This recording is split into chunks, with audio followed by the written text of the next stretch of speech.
Hey guys, welcome to Bald Deep Bearded, and today I want to talk about My Hero Academia. More specifically, I want to talk about the villains of My Hero Academia. Now, to understand the villains, you have to understand the world they're in. Now, the world they're in has people who manifest quirks in different ways at different ages. Now, the quirk can give you physical changes in your body. For example, you can look like a killer whale, or you can look like you have a head that's a bird.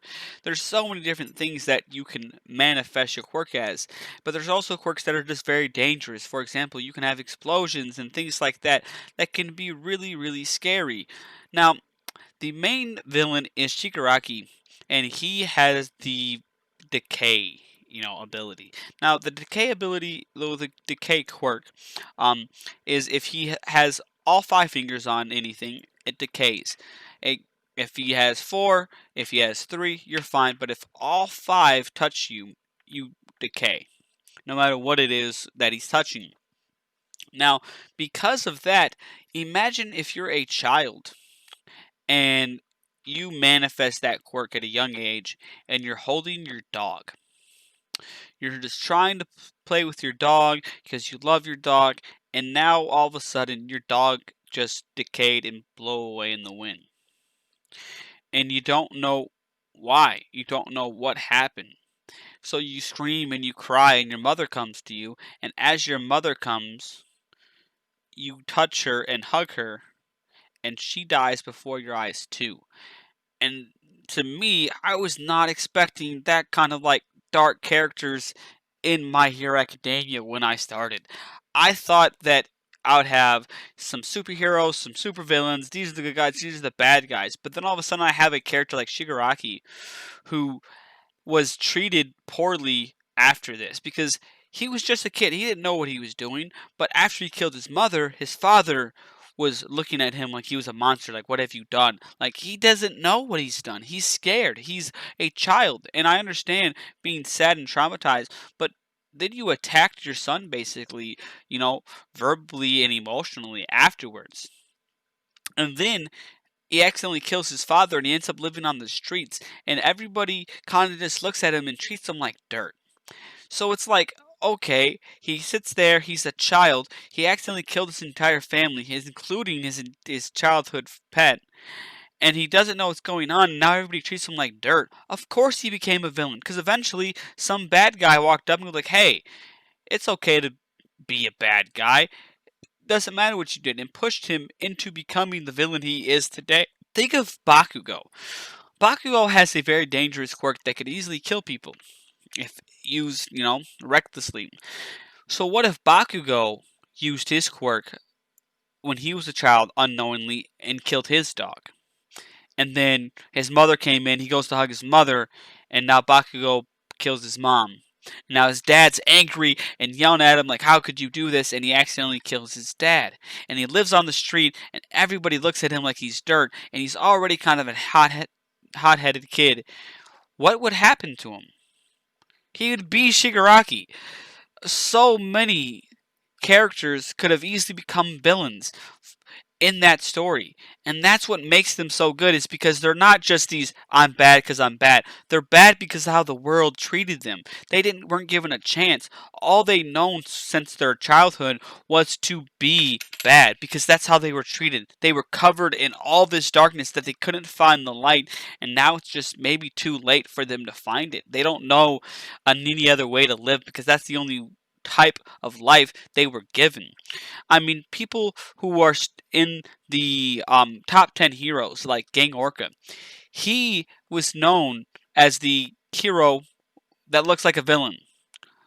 This is a guy who dedicated his life to protect people, and they still look at him like he could have been a villain. Even Bakugo and Deku, who are in a class to be a hero, they are dedicated their life. They have made this decision, and they both want to be number one hero. They both want to be like All Might, but yet they look at Deku and like, wow, he'll be a great hero one day. And they look at Bakugo and like, yeah, he looks more like a villain than a hero. I don't know why he's in this school. Like, he's the same type of character. He's the same ambitious, I'm going to be a hero type of guy. He just does it a different way. His quirk's a little scarier, and they treat him like trash.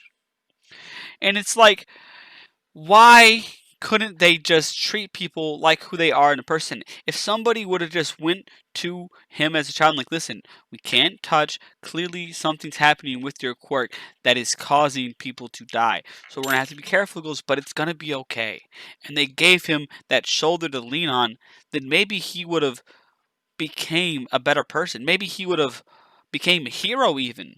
I mean, obviously the quirk is a little dangerous, but he could have used it and maybe learned how to use it more sparingly, where he can just crumble the ground beneath him to make it unstable and stuff. He could have done something better for it with himself. But instead, so many people attacked him, treated him like trash, that he got darker and darker, and now he just wants to see the world destroyed. And I think that is one of the coolest parts of My Hero Academia, because if that happened in our world, if people were starting to manifest quirks in different ways and getting powers, there would be a lot of discrimination and racism in our world. So we can see our world in theirs in that aspect.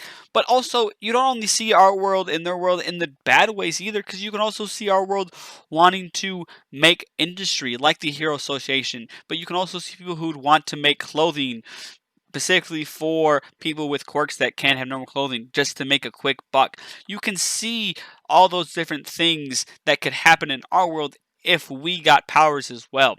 But you can see people, even in our modern society, that have been treated poorly because of the way they look or the type of location that they grew up in, and because of that had no other choice but to maybe join a gang or become a bad guy. And I think realizing that is very interesting, because you have a lot of people that in this world that maybe aren't bad guys, that maybe could have been good guys, but because of the cards they were dealt, slowly got worse and became bad guys. And I think being able to see that in the characters and relate it into the real world is what made me love My Hero Academia. Because I went in thinking I'm going to watch a fun show about kids with superpowers, and I got so much more than I bargained for. I was given a deep character base. I was given so many darker undertones that I was not expecting. And frankly, they could have got away without putting them in there.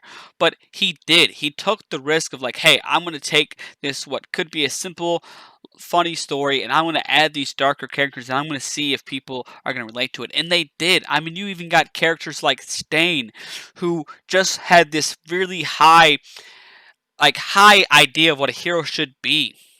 And because of that, he's killing people who's not what he sees as a proper hero. But if he would have just became a hero and worked his way up and used his title and used his position to help change the Hero Association from the inside out, we would have looked at him like he was a good guy. Stain could have been a good guy, but because of one bad choice, because his quirk was a little more dangerous, he is treated like a villain. And yes, he is a villain. He's a bad guy. He kills people. But if he would have made the choice to become a hero and change it for the better, and maybe if he didn't have such a quirk that involved cutting people in blood, then maybe he would have. But maybe because he already had these ambitions and he's like, man, these heroes are really bad. I need to change them. I need to get better.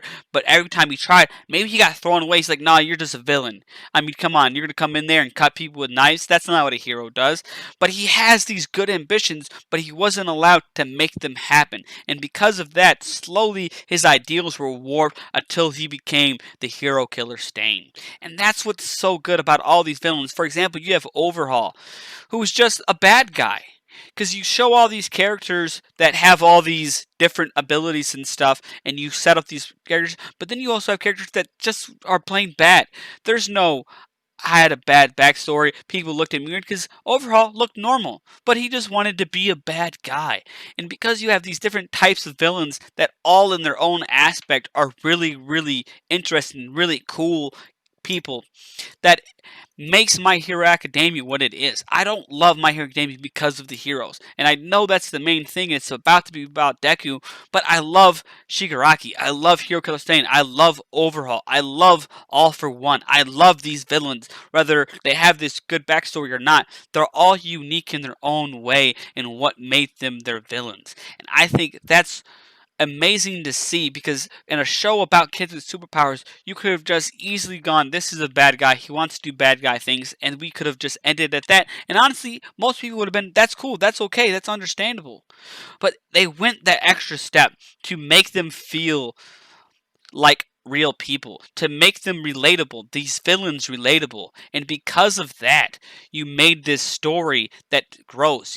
You might have a bad main character for the most part, but because of these villains and because of the side characters as well, that you can see them possibly becoming the villains of the story, is so amazing to see because you can see, these villains coming and be down a different path and becoming a hero, but instead they went down a darker path because of the world around them and became villains. And you see these heroes that could have done the same thing, and it's just an amazing contrast with the two.